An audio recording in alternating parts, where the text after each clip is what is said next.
Yesterday, Dan Peck, ESPN 106.7 in Auburn. Yesterday, I asked the commissioner if the Tennessee-Ole Miss game last year had resulted in any sort of reevaluation of protocols, particularly when it's okay for a team to leave the field of play, but any other sort of takeaways from that memorable game last year from the SEC.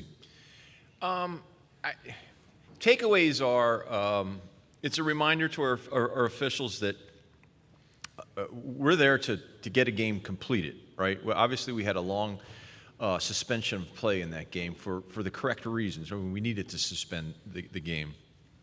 But it's just a reminder to our officials, we don't have authority to end a game, to terminate a game, to decide an outcome before we play all 60 minutes. But at the same time, and you alluded to this in your question, we need to do something that recognizes what is the safest thing for the teams when we have an unusual circumstance. And we don't get to practice that a lot, thankfully, right?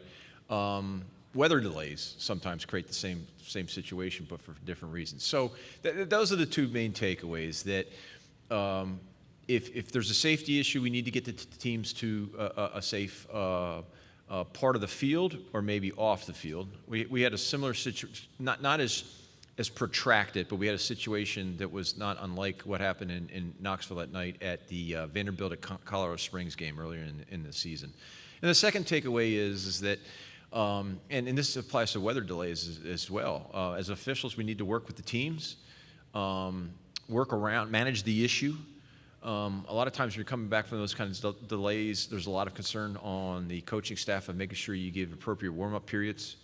The key idea that I asked my officials, my crew chiefs, to exercise is mutual agreement. How long are we going to allow them to warm up after the delay? Let's get mutual agreement between the coaches, and it usually works just fine.